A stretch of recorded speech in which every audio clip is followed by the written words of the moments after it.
एक भ्रूण एक बच्चे के समान नहीं है, जैसे एक बलूत का फल एक ओक का पेड़ नहीं होता।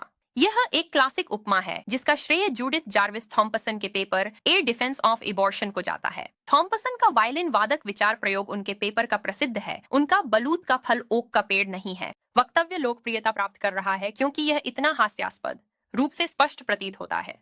स्पष्ट रूप से एक बलूत का फल एक ओक का पेड़ नहीं है, इसलिए जीवन समर्थक लोग भ्रमित हैं यह दावा करने में कि एक भ्रूण किसी भी तरह से एक बच्चे के समान है। लेकिन यह बलूत का फल से ओक का पेड़ उपमा वैज्ञानिक शब्दों को गड़बड़ कर देती है, इस उम्मीद में कि आप रास्ते में खो जाएं और प्रो चॉइस बनकर बाहर आएं।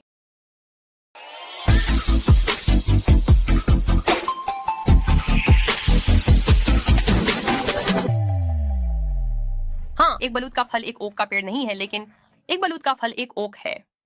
पेड़ उस प्रजाति के विकास का एक चरण है, ओक प्रजाति का, जैसे एक वयस्क मानव प्रजाति के विकास का एक चरण है। दूसरे शब्दों में, एक ओक का पेड़ ओक प्रजाति के वयस्क के समान है। यदि एक ओक का पेड़ एक मानव वयस्क के समान है और एक ओक का बलूत का फल एक मानव भ्रूण के समान है, तो यह कहना कि एक ओक का बलूत का फल एक ओक का पेड़ नहीं है ऐसा है जैसे कहना कि एक मानव भ्रूण एक मानव वयस्क नहीं है। बिल्कुल, लेकिन एक बलूत का फल एक ओक है, जैसे एक भ्रूण एक मानव है। हम यहाँ प्रजातियों के बारे में बात कर रहे हैं। ओक ट्री उन दो शब्दों में दो चीजों को निर्दिष्ट कर रहा है। ओक प्रजाति है, पेड़ विकास का चरण है।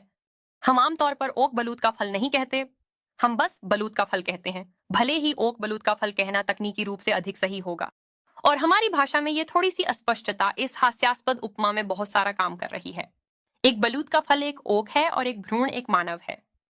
एक बार निषेचन पूरा हो जाने पर प्रजाति होमोसेपियंस का एक जीवित सदस्य अस्तित्व में होता है। बेशक ये एक वयस्क नहीं है, लेकिन ये एक मानव है, और मेरा मानना है कि सभी जीवित मनुष्यों को हिंसा से सुरक्षा पाने का समान अधिकार मिलना चाहिए। हम अजन्मे की जीव विज्ञान और क्यों वे हिंसा से समान सुरक्षा के पात्र व्यक्ति हैं, इस पर त्वरित प्रतिक्रिया संख्या 1 और संख्या 2 में क्रमशः चर्चा करते हैं। बलूत का फल ओक का पेड़ नहीं है, तर्क पर एक और भिन्नता है। यह कम से कम सतह पर थोड़ा अधिक विश्वसनीय लगता है। आटा, अंडे, मक्खन, चीनी, नमक, दूध और बेकिंग सोडा जो मेरे काउंटर पर एक मिक्सिंग बाउल में रखे हैं, स्पष्ट रूप से केक नहीं है। अगर मैं इसे केक की तरह मानकर एक बड़ा बाउल भरकर खा लूं, तो मैं वास्तव में बीमार हो जाऊंगा। केक बैटर मूल रूप से केक से अलग होता है, क्योंकि भले ही सामग्री बिल्कुल वही हो, उचित समय के लिए उचित वातावरण में समय बिताना, जिसे ओवन भी कहते हैं, इसे केक में बदलने के लिए आवश्यक है। इसी तरह एक प्रो चॉइस व्यक्ति कह सकता है, ठीक है, हाँ, एक भ्रूण में एक वयस्क मानव के समान सभी सामग्री होती है, इसमें मानव डीएनए और अन्य चीजें होती हैं, लेकिन उन 9 महीनों का विकास इसे वास्तविक मानव बनने के लिए महत्वपूर्ण है। जबकि बलूत का फल ओक का पेड़ नहीं है। तर्क प्रजातियों बनाम विकास के चरण की शब्दावली की गलत फहमी पर निर्भर करता है। केक बैटर, कोई इस बारे में अधिक सोचता है कि कैसे पकाने का समय, यूं कहें, समान सामग्री के सेट को कुछ पूरी तरह से अलग में बदल देता है, जिसे हमें अलग तरीके से देखना चाहिए। लेकिन यहाँ एक महत्वपूर्ण अंतर है कटोरे में रखी केक की सामग्री और पहले दिन के जायगोट के बीच।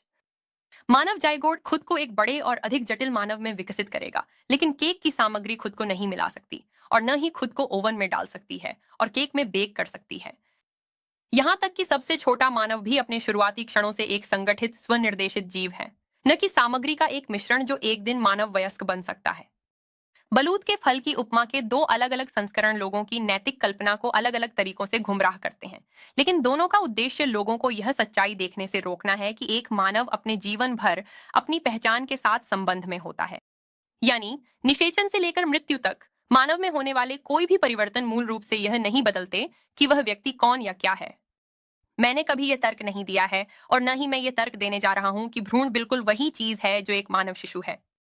इन दोनों के बीच बहुत सारे अंतर हैं। गर्भावस्था के दौरान बहुत कुछ होता है, और एक व्यक्ति के जीवन के पहले 18 वर्षों में भी इस बात के लिए। प्रश्न यह है कि क्या उन अंतरों में से कोई भी नैतिक रूप से प्रासंगिक है। हालांकि भ्रूण और शिशु दोनों जैविक रूप से मानव हैं, इस बात पर बहुत बहस है कि क्या बाद में विकसित होने वाले अन्य लक्षण जैसे संवेदनशीलता, दर्द महसूस करने की क्षमता या आत्म जागरूकता एक जैविक मानव को बनाते हैं, एक व्यक्ति जिसे अधिकार होने चाहिए। हम इस विचार पर अपने वीडियो में व्यापक रूप से चर्चा करते हैं जो समान अधिकार तर्क पर आधारित है। विवरण में लिंक। कहानी की नैतिकता। वे लक्षण जो भ्रूण को एक शिशु या छोटे बच्चे से अलग बनाते हैं, नैतिक रूप से प्रासंगिक नहीं है। सभी जन्मे मनुष्यों समान अधिकारों की पुष्टि का तार्किक तरीका है कि अजन्मे को सुरक्षा दी जाए।